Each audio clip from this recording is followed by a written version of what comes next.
Welcome to another edition of Benefit Minutes, part of the Educate, Engage, Empower financial education program.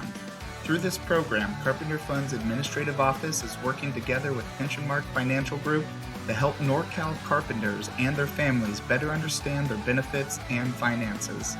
Today's topic is vesting basics.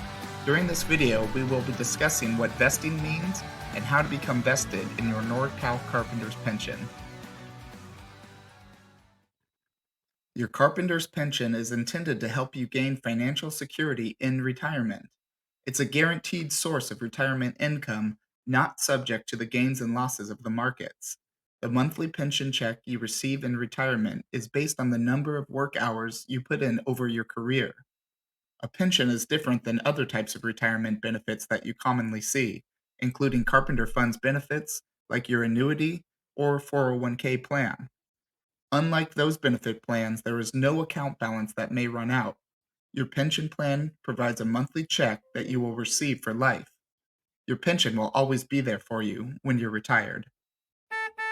Another major difference between your pension and other retirement benefits is that you have to work for a period of time to qualify for your benefit. That's called vesting. You don't automatically become eligible to receive a pension.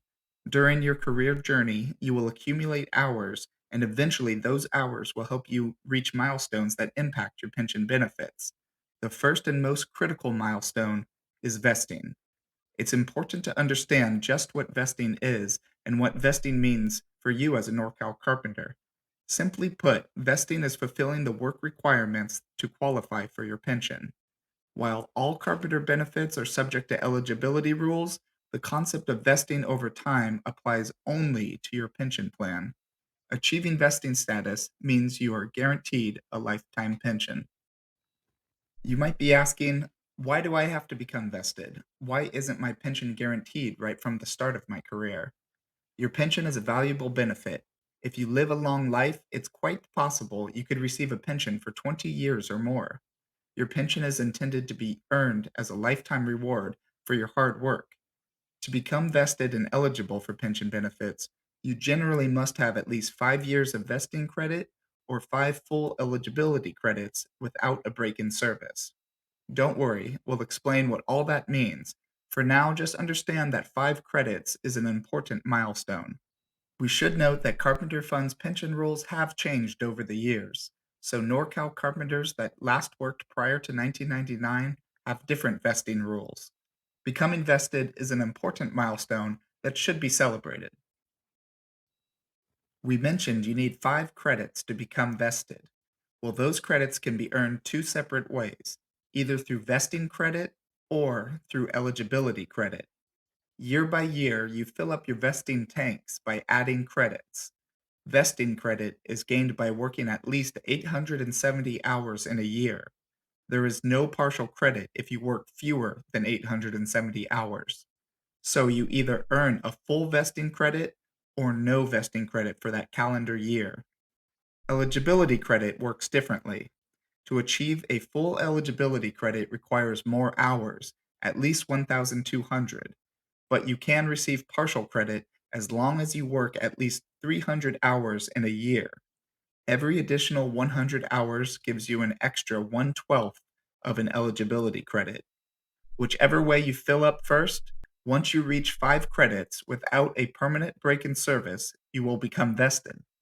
Another way to think about becoming vested is to imagine 2 different roads that both reach your destination. You either become vested through earning 5 vesting credits or eligibility credits. Any given year, you can earn both an eligibility credit and a vesting credit, but to be fully vested, you must follow one road to the 5 credit mark. You may wonder, why does it take fewer hours to earn a vesting credit than an eligibility credit? Well, there are 2 major differences in how the 2 types of credit are earned.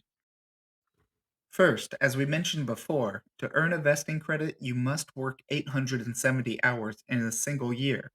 Anything less and you receive no credit. With eligibility credit, you can earn partial eligibility credits that are added to your total. Partial credits can be combined to earn full eligibility credits. Second, with eligibility credit, if you work more than 1,200 hours in a year, you can carry over any additional hours to the next year. So if you work 1,500 hours, you can apply the extra 300 hours toward next year's eligibility credit total if you end up earning fewer than 1,200 hours in that next year. There are no carryovers for vesting credit. Please note, you can only carry over hours to the very next year. You cannot use carryover hours after the next year or in prior years. So that's the difference in how to earn eligibility credits and vesting credits. While it requires fewer hours to earn a vesting credit, there's greater flexibility in earning eligibility credits over time. There are some other differences in what the two types of credits mean for your pension. We'll talk about that in a bit. Everyone follows their own unique road toward vesting, and not everyone is able to work enough hours in a year to earn pension credit.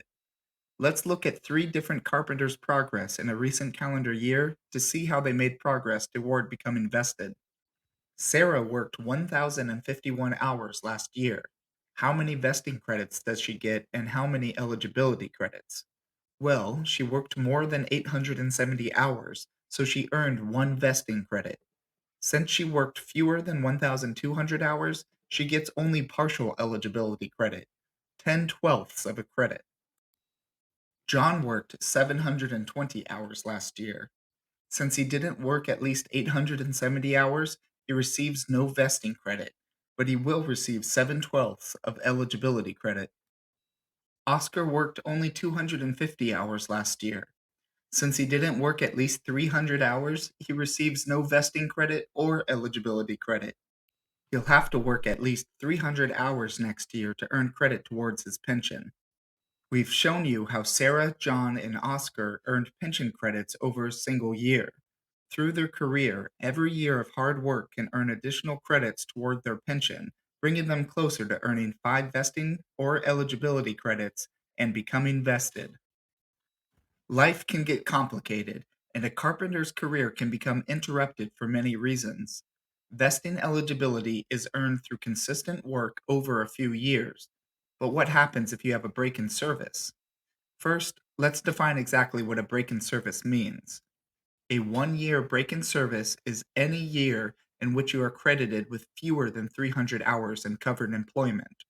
Until you're vested, in general, 5 consecutive 1 year breaks in service will result in a permanent break in service. So some bumps in your road won't prevent you from becoming vested unless you work very few hours over a long period of time. The good news is that a permanent break in service can be repaired to reinstate the pension benefits you accrued before the permanent break in service, but you must start over toward vesting and accumulate 5 more full eligibility credits. So, repairing your break in service means that in retirement, you will receive pension dollars earned before your break in service, but those years will not help you on your road to becoming vested. Let's look at an example.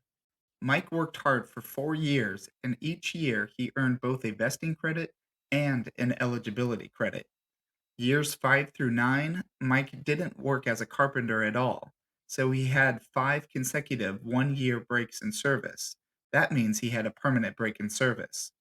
Mike then returned to his career as a Norcal carpenter, and in years 10 through 14, he worked at least 1,200 hours each year.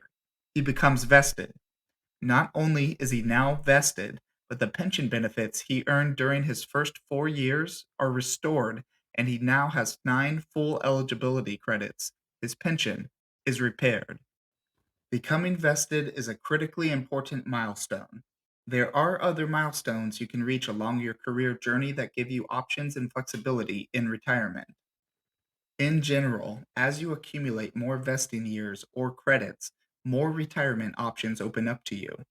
5 years of vesting or eligibility credits means you will receive a lifetime pension at age 65. You can begin receiving a full pension at age 62 by earning 10 years vesting credit or 10 eligibility credits. Earning eligibility credits can also mean additional pension options. For example, 10 full eligibility credits give you the possibility of applying for an early pension or a disability pension before age 62. 30 full Northern California eligibility credits allow you to retire at any age with no reduction in your pension benefit. So, once you're vested, there are advantages to continue building benefit credit. You earn greater retirement flexibility, and the more you work, the larger your monthly pension will be. Pension rules can get complicated.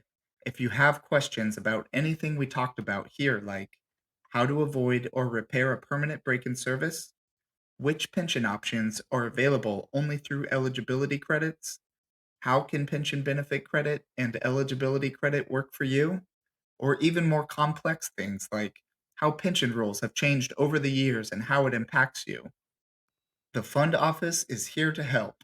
Our pension benefit analysts can help you understand even the most challenging issues. Call us or visit any weekday between 8 and 5. We look forward to helping you.